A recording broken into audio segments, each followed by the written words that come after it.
It's your best work, Bazil. The best thing you've ever done. Where will you exhibit it? I know you will laugh at me, but I just can't exhibit it. I put too much of myself into it. Too much of yourself? On my word, Bazil. I didn't realise you were so vain.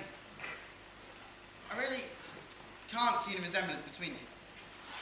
No, don't flatter yourself, Bazil. You are not in the least like him. You don't understand me, Harry. Of course I'm not like him. I know that perfectly well. Indeed, I would be sorry to look like him. The stupid and the ugly have the best of it in this world. They can sit at their ease and gape at the play. We all suffer for what the gods have given us, Harry. Your rank and wealth. My art, whatever it may be worth. Dorian Gray's good looks. Dorian Gray? Is that his name? Yes, that is his name. I didn't intend to tell it to you. Why? I have grown to love secrecy. I suppose you think me awfully foolish about it. Not at all, my dear Bazil. You seem to forget that I am married. And one of the charms of marriage is that it makes a life of deception absolutely necessary for both parties. I hate the way you talk about your married life, Harry. In fact, I believe you're a very good husband. Your cynicism is simply opposed. Being natural is simply opposed, Bazil. The most irritating pose I know. I must be going now, but before I do, I insist on you answering my question. I want to know why you won't exhibit this picture. I want the real reason. You see, Harry, every portrait that is painted with feeling is not a portrait of the sitter, but of the artist. The sitter is merely the accident, the occasion, but it is the painter himself who is revealed on the colored canvas.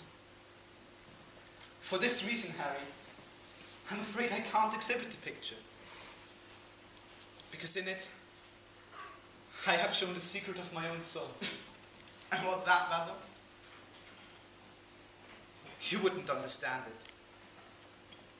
Perhaps you would hardly believe it. I'm quite sure I'd understand it, Bazil. And as for believing things, I can believe anything, provided that it's quite incredible. I will tell you. 2 months ago, I went to a party at Lady Brandon's. It was there that I first met Dorian Gray. As soon as I saw him, I knew that I had come face to face with someone whose mere personality was so fascinating that if I allowed it to do so, it would absorb my whole nature, my whole soul, my very art itself. It was reckless of me, but I asked Lady Brandon to introduce us. Perhaps it was not reckless after all. It was simply inevitable. Tell me, is Dorian Gray fond of you? He likes me. I know he likes me. As a rule, he is charming to me. And we sit in the studio and talk of 1,000 things. However, every now and then, he's horribly thoughtless and takes a real delight in giving me pain. Then, Harry, I feel like I've given my whole soul to someone who treats it as if it were a flower to put in his coat, a piece of decoration to charm his vanity, an ornament on a summer's day. It's a sad thing to think of, Bazil, but there's no doubt that genius lasts longer than beauty. One day you'll look at your friend and see you lift off of colour. The next time he calls, you'll be perfectly cold and indifferent. What you have told me is quite a romance about it. And the worst of having a romance of any kind, that it leaves one so unromantic. My dear fellow, I've just remembered. Remembered what? Where I heard the name Dorian Gray. It was my aunt, Lady Akitoye. I wish I had known he was your friend. I'm glad you didn't. Why?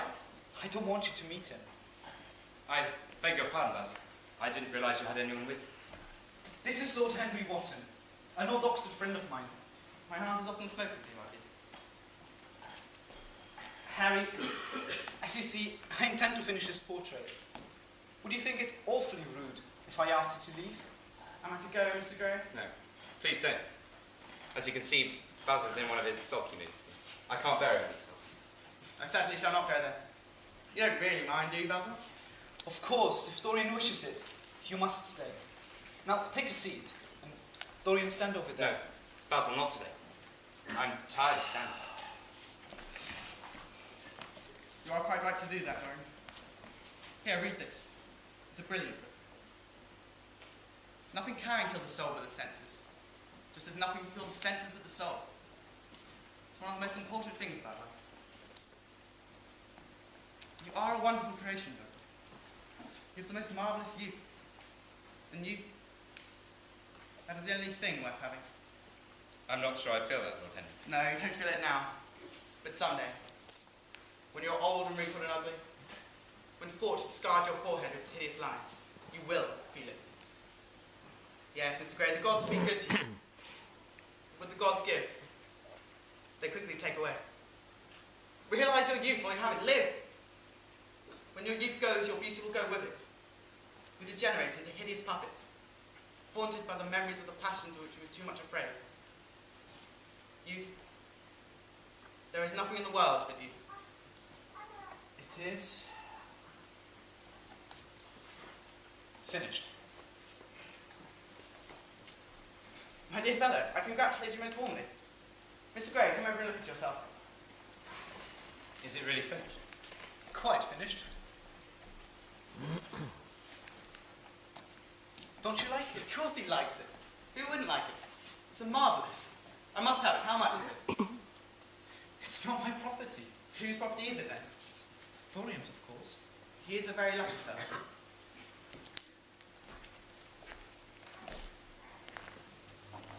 But how sad it is. How sad it is that I shall grow old, horrible, ugly. And this painting shall be forever young. Yes, this painting shall be no older than this particular day of June. If only it were the other way. If I were to remain young forever, and this painting should grow up. For that I would give anything. Yes, there is nothing in this entire world I would not give for that. For that, I would give my soul.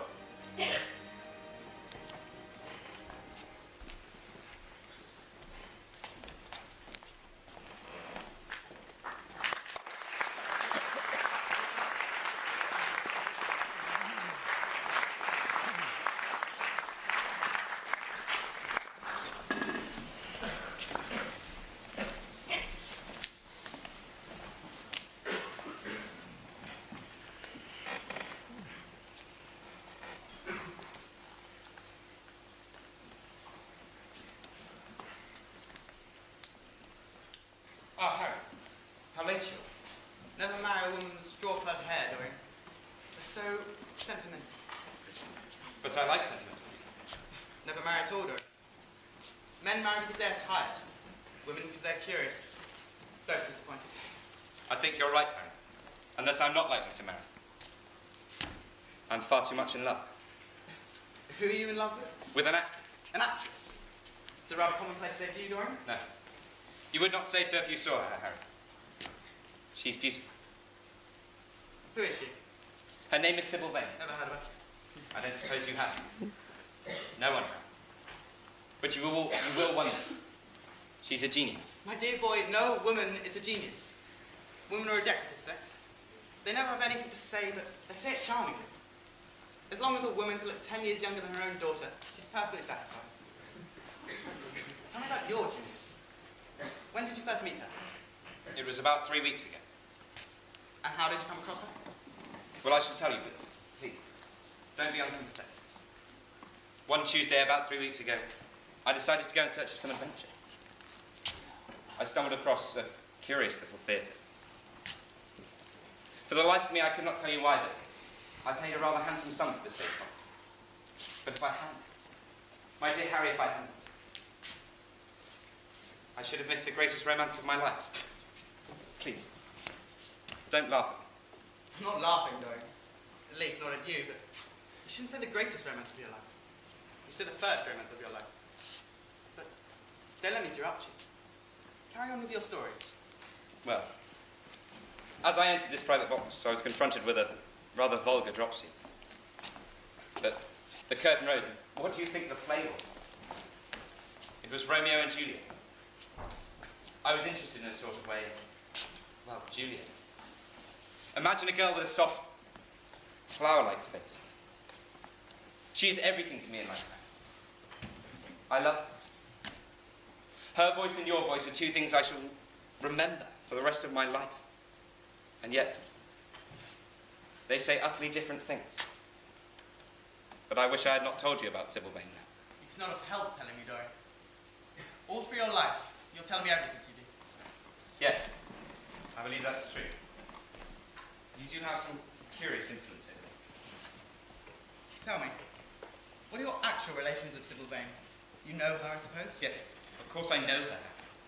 On the first night, the patron offered to introduce me to Juliet. Yes, but when did you first speak to her? It was the third. I went backstage, and as I told her what I thought of her performance, the most amazing look came to her eye. She said quite simply to me, "You look like a prince. I must call you Prince Charming." Upon my word, Dorian, Miss Sybil does know how to play compliments. You don't understand. She knows nothing of reality. Every night of my life, I go to watch Sybil Vane act. And every night of my life, she is more and more marvellous. I suppose that's the reason, then. That we don't die anymore. I thought you must have some curious romance in your hand. You do, but it's not quite what I expected, Dorian. You can dine with me tonight, though, can't you? No, Harry, I'm afraid I can't. Tonight she is Rosalind, and tomorrow she shall be Juliet. When is she Sybil Vane? Never.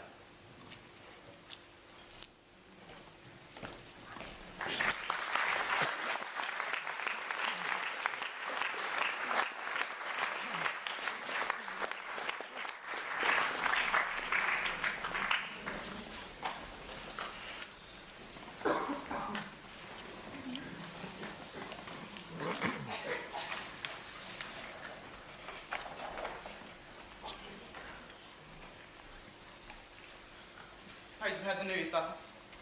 Nothing about politics, I hope. No. Dorian Gray is engaged to be married. Impossible. To whom? Some little actress or other.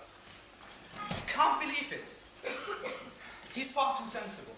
Dorian is far too wise not to do foolish things now and again, Bazil. Marriage is hardly a thing one can do every now and then, Harry. Except in America. But I didn't say he was married, Bazil. I said he was engaged to be married. There was a great difference. I've distinct remembrance of being married, but no recollection at all of being engaged. I'm inclined to think I never was engaged. But think of Dorian's birth, position and wealth. It's absurd for him to marry so much beneath him. If you wanted to marry that girl, Bazil, tell him that. Harry, I just hope that the girl's good. I don't want to see Dorian attached to some vile creature who degrades his intellect. She's better than good, Bazil. She's beautiful. At least, Dorian tells me she's beautiful, and he's not often wrong about things of that sort. We're to meet her tonight. That boy doesn't guess the problem. But certainly you can't approve of him. It must be some silly infatuation. I don't approve or disapprove of anything, Bazil. I don't care what common people say, and I don't interfere with what charming people do. Dorian Gray meets a beautiful girl who acts Juliet and proposes to marry her. Why not? Every experience is of value. Whatever one might say against marriage, it certainly is an experience. But here is Dorian himself. My dear Harry, my dear Bazil, please, you must both congratulate me. I know it's awfully sudden, but all the most wonderful things in life are. I feel like I've been waiting for this my entire life. I'm very glad, and I hope that you shall always be happy. However, I don't quite forgive you for not having let me know of your engagement. You let Harry know? Come, let us sit down. I'm sure Dorian will tell us all about it. Well, there's really not that much to tell. Last night, as I told you, I went to dine in Rupert Street and then on to the theatre. As we sat backstage after the performance, the most curious look came into Sybil's eye. Our lips moved towards each other and, well, we kissed. Lips that Shakespeare taught to speak have whispered their secret in my ear. I have held the arms of Rosalind, and I have kissed the mouth of Juliet. Of course, our marriage is a dead secret. She hasn't even told her own mother. Have you seen her today, Dorian? No. I left her in the forests of Ardennes. and when I shall pick her up in an auction in Browne. When did you actually mention the word marriage, Dorian? Harry, I do not treat all my dealings as a business transaction. I simply said I loved her, and she replied that she was not worthy to be my wife. Not worthy? Why, this entire world is nothing to me without Sybil Vane. Women are terribly practical in situations of this sort. We often forget to say anything. About the marriage at all, but they always remind us. Harry, you're quite incorrigible, but I don't mind. The mere touch of Sybil Vane makes me forget you and all your poisonous and delightful theories. And those are? Your theories about life, love. Your theories about pleasure. Pleasure's the only thing worth having a theory about, Dorian. Pleasure's nature's test. No. I know what pleasure is, Harry. It is to adore someone.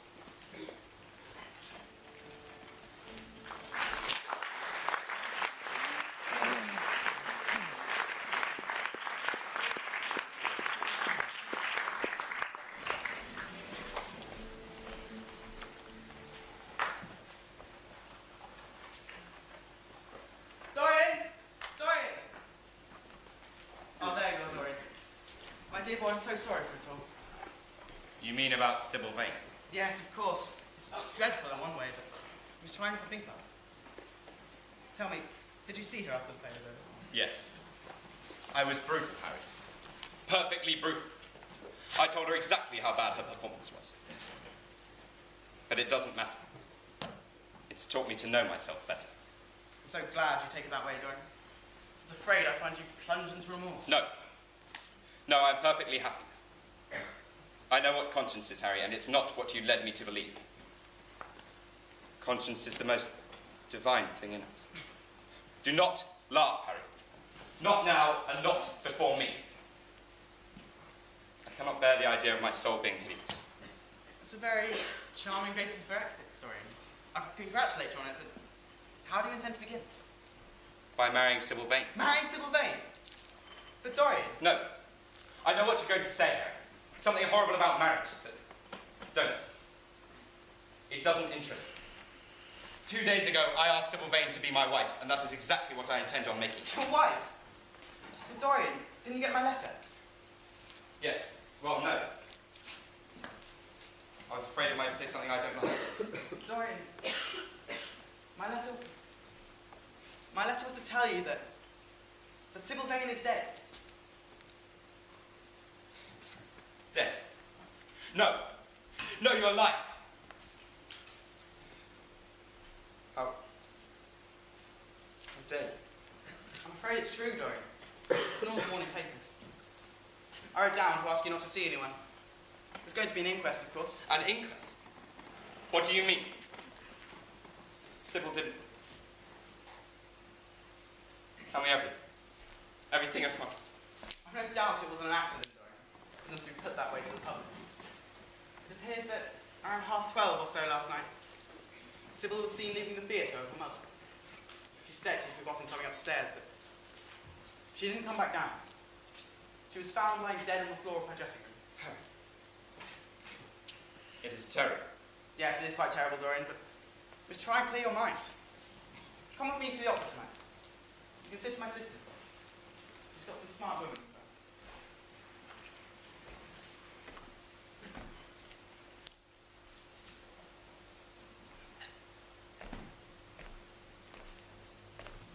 And so I have murdered Sybil Vane. Murdered her as surely as if I'd cut her little throat myself. It seems far too wonderful for tears. Yesterday I wrote the first passionate love letter of my life. Odd that the first passionate love letter of my life should be addressed to a dead girl. How I loved her once. She had no right to kill herself. It was selfish of her.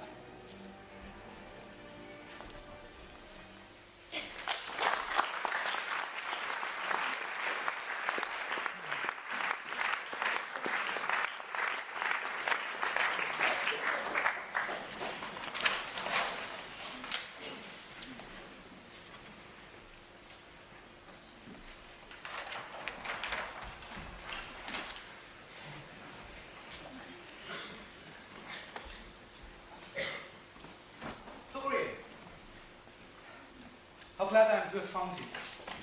I called last night. They told me you were at the opera. Dorian.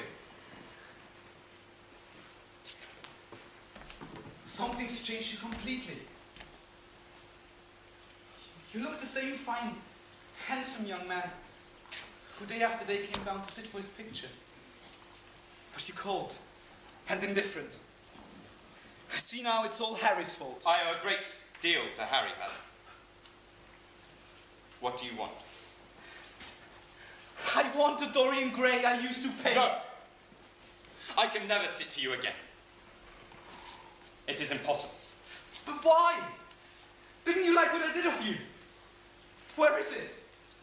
What have you done with it? Why have you covered it? You must not look at that picture, Bazil. If I look upon my own work, Dorian.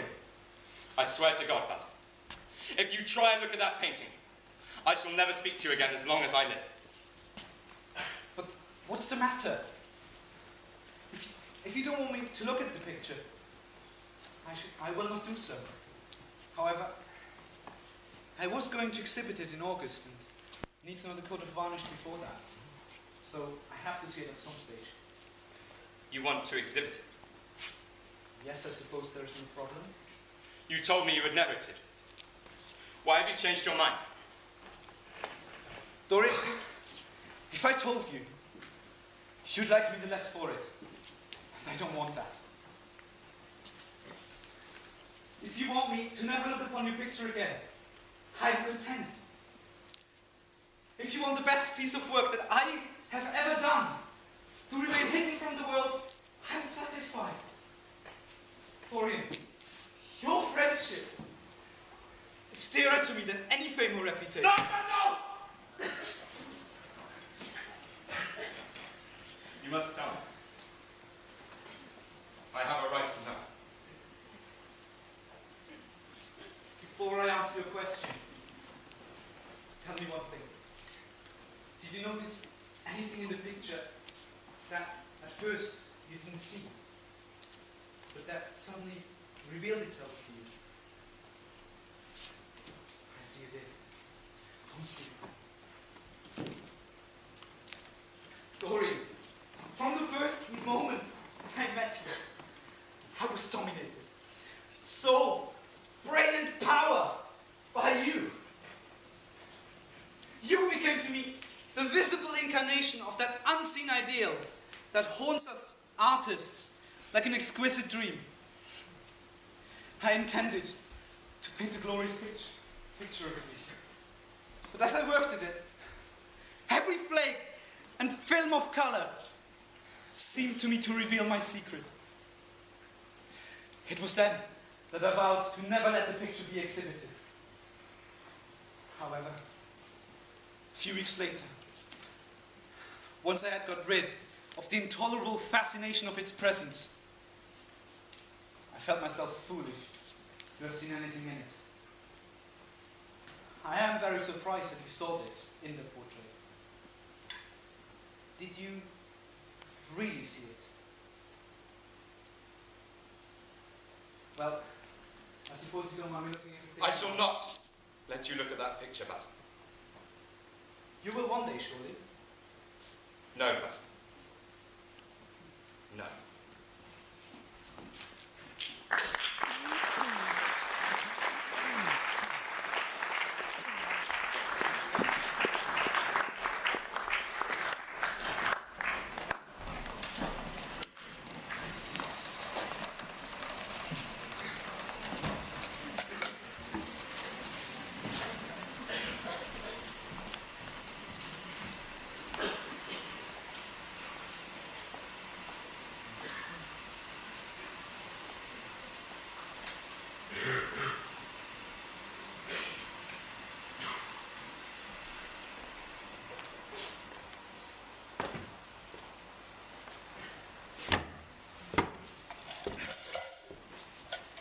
We are very proud tonight. What?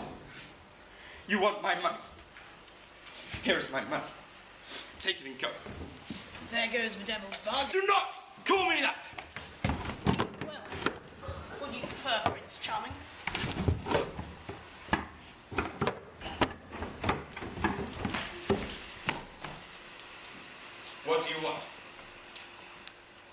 Keep quiet. If you stir, I'll shoot you. You are mad. What have I done to you? You wrecked my life for Sybil Vane. And Sybil Vane was my sister. She killed herself. I know it. Her death is at your door. I swore I would kill you in return. I knew nothing of you but the pet name she called you. I heard by chance tonight. Make your peace with God. For tonight, you're going to die. I never knew. You are mad. You had better confess your sins. For as sure as I'm James Vane, you're going to die. Down on your knees. I'll give you 1 minute to make your peace. No more. Wait. How long ago was it that your sister died? Quick, you must tell me. 18 years. Why do you ask? What years matter? 18 years. 18 years. Set me under the lamp and look at my face. Oh,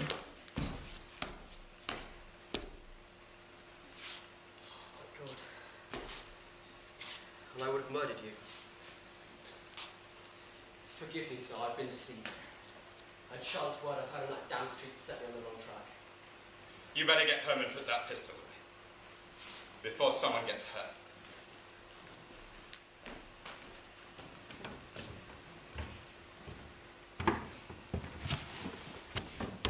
Why didn't you kill him?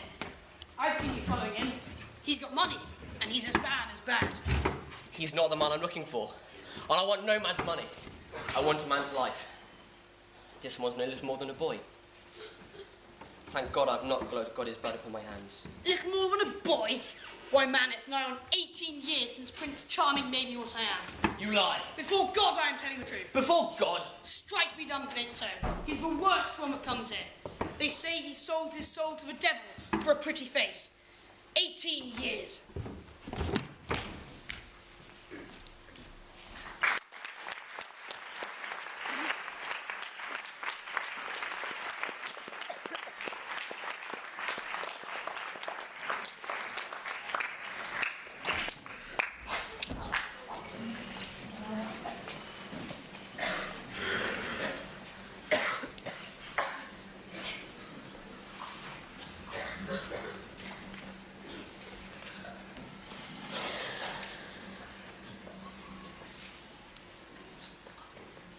Dorian, what piece of luck?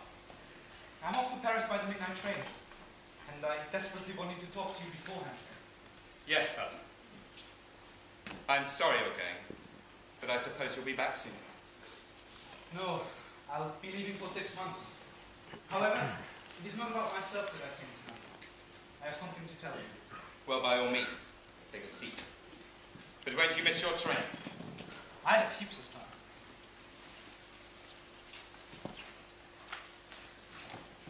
Dorian, it's really not too much to ask of you.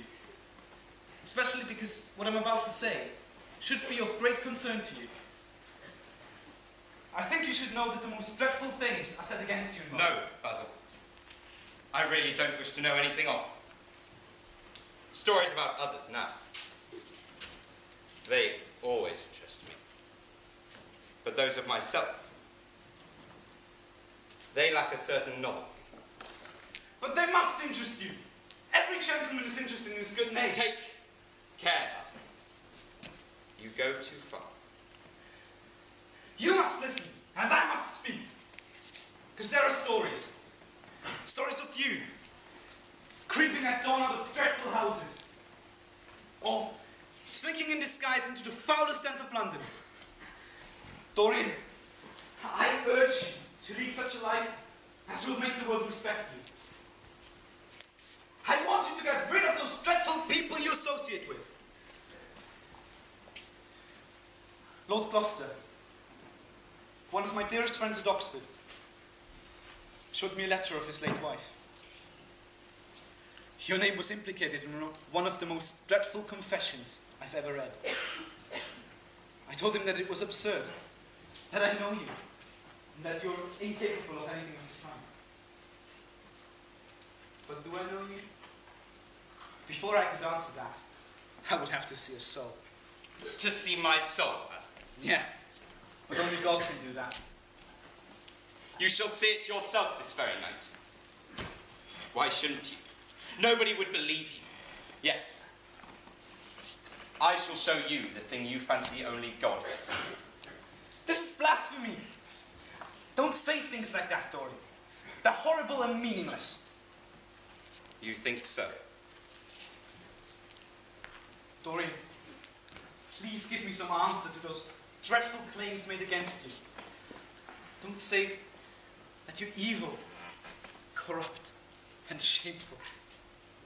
You really want to know? Yes. I am delighted.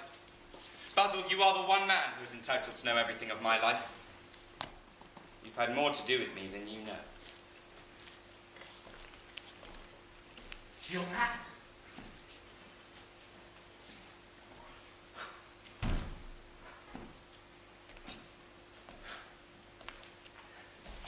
You told me you had destroyed it! I was wrong, Bazil. It has destroyed me. I can't believe it. It's not my picture. There was nothing evil in it. Nothing shameful. You were to me such an ideal as I shall never meet again. This is the face of a devil. This is the face of my soul, Bazil. I can't.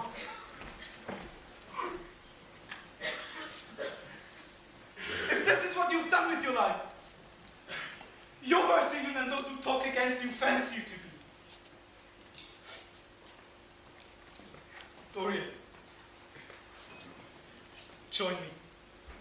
Let us pray for your forgiveness, like we were taught in our childhood.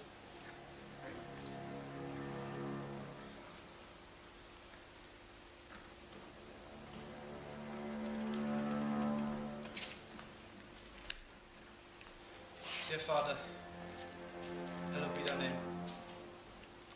Thy kingdom come.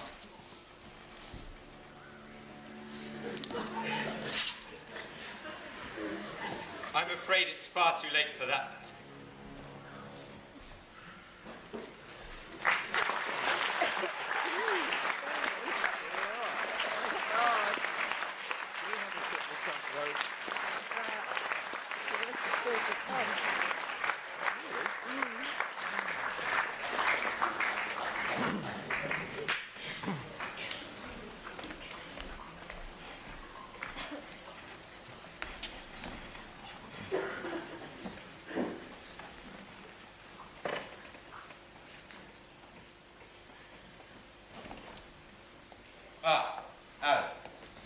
This is good of you. I thank you for coming. I'd never intended to enter your house again, Gray. But you said it was a matter of life and death. And it is, Anna. To more than one person as well. In a locked room at the top of this house, there is a dead man seated at a table. Who he is, why he died, and how he died, they do not concern you. What you must do is this. Stop, Gray. I don't want to know anything further. Whether what you've told me is true or not true, it doesn't concern me. Keep your horrible secrets to yourself. They don't interest me anymore. I'm afraid they will have to interest you, Anna. I am awfully sorry for you, but I can't help myself. The man upstairs, he will not be missed for months, and when he is missed, Alan, no trace of him must be found here. Yes. You must turn him and his belongings into a handful of ashes which I may scatter in the air. You're mad. Mad, I tell you. Mad to imagine that I would raise a finger to help you. Mad to make this monstrous confession. I will have nothing to do with this matter, whatever it is. It was murder, Alan. I killed him. You do not know what he made me suffer. For the life of him, he had far more to do with the making or marring of my name than poor Harry's. He may not have intended it, but the result was the same. Murder? Good God, Dorian. Is this what you've come to? We were friends once, Alan. Don't speak of those days, Dorian. They are dead. And the dead linger sometimes. That poor bastard upstairs won't go away. There's no good in prolonging this scene. I will have nothing to do with this matter. It is insane of you to ask me. And so you refuse? Yes. I am so very sorry, Duan. But here I have a letter. If you continue to refuse, I shall be forced to send it. But you are going to help me out. Yes. It is my turn to dictate terms now. Face it. Do it. I cannot do it. You must. Get me that drink.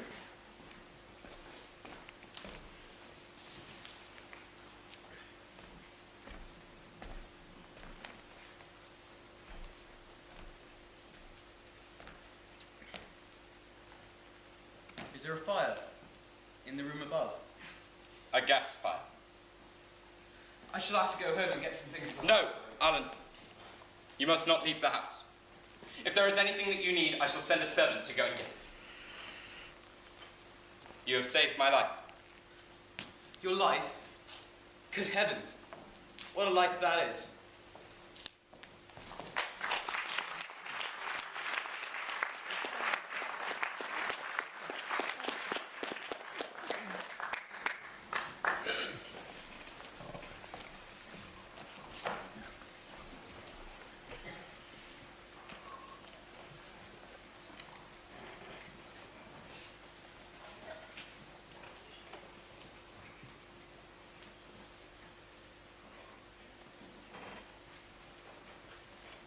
Harry,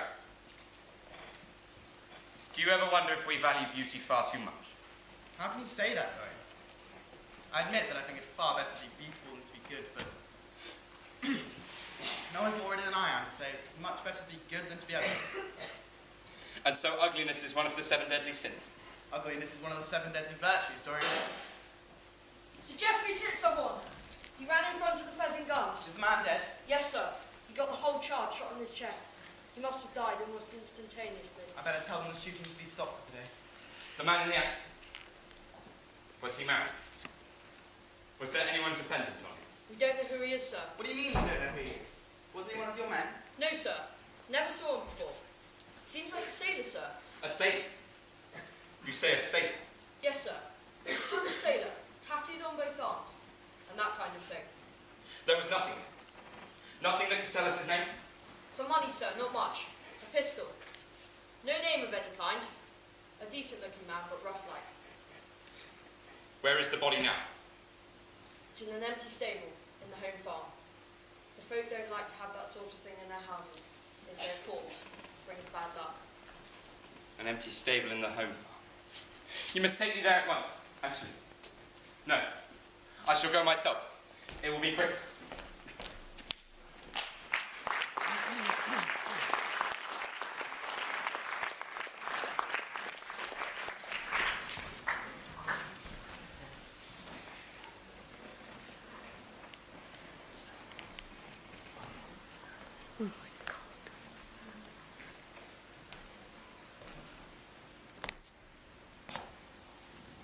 And now James Vane is dead.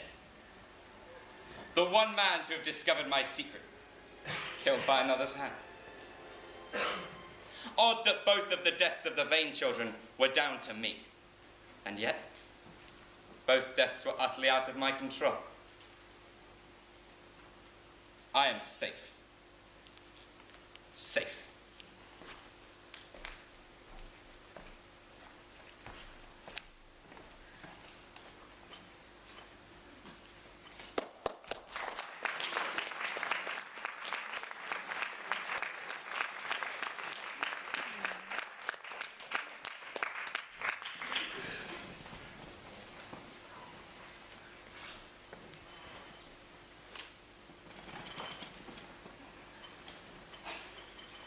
There's no use telling me you're going to be good, Dorian.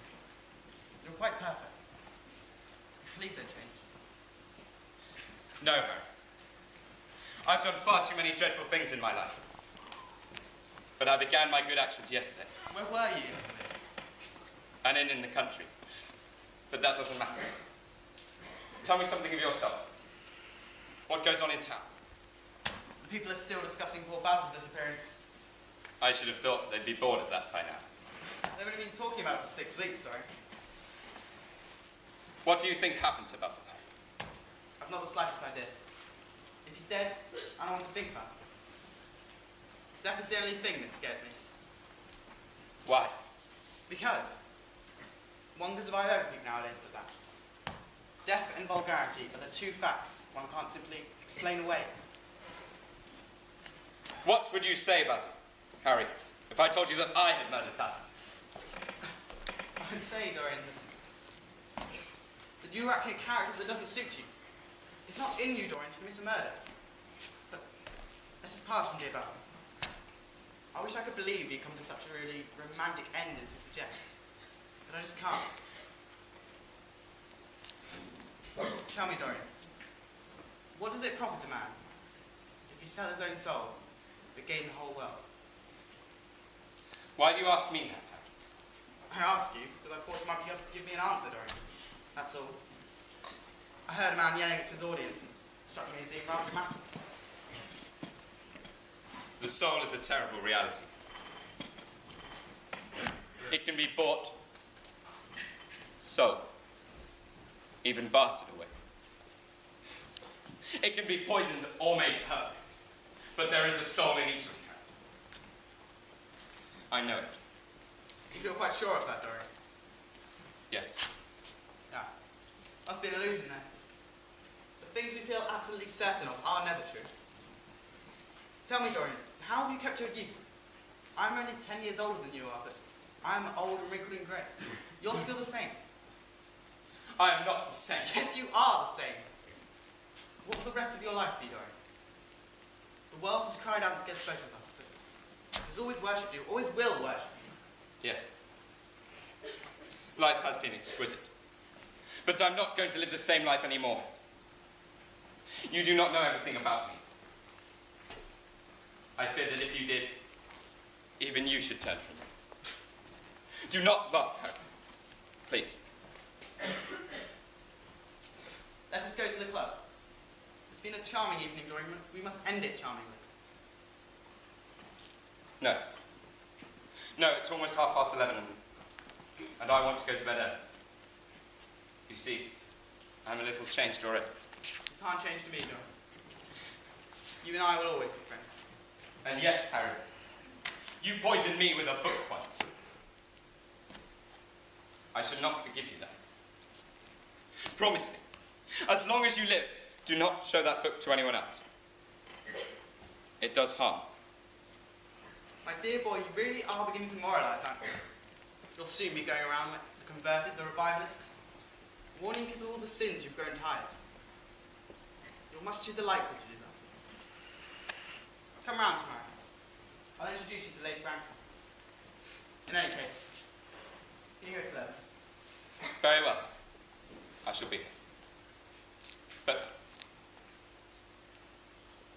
good night. And so I began my good actions yesterday. I want to be better. I'm going to be better.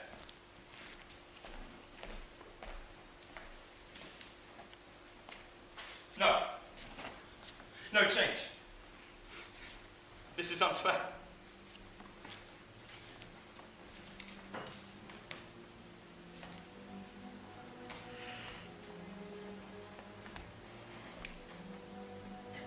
My dear sweet Sybil. My sweet Julia.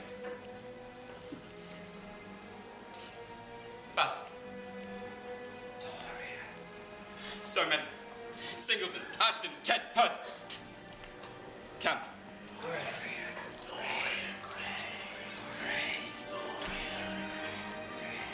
Enough! Please. Enough.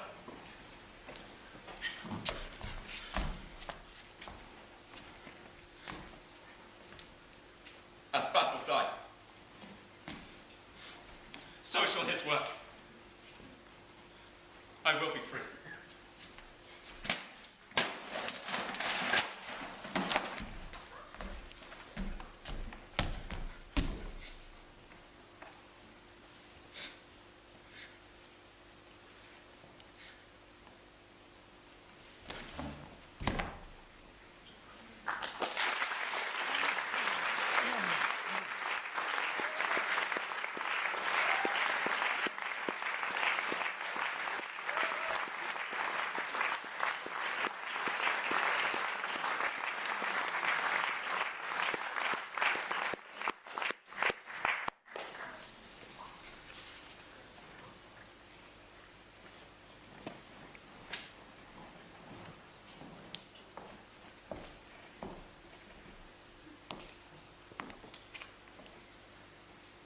When the servants entered the room the next morning, they found a splendid portrait of their master, as they had last seen him, in all the exquisite wonder of his youth.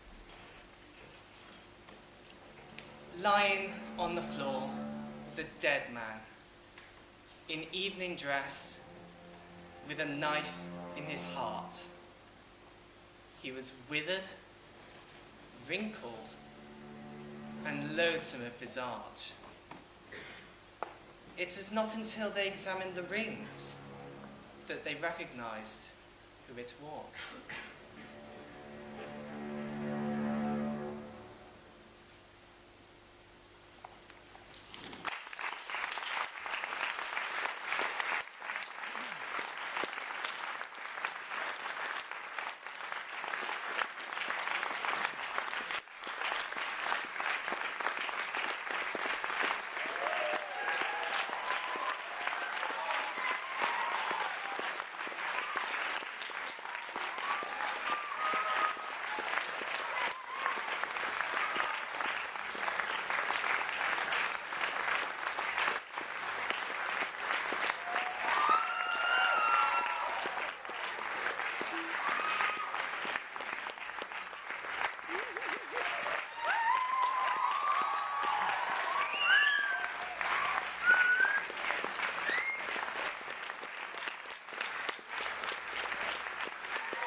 Quite a big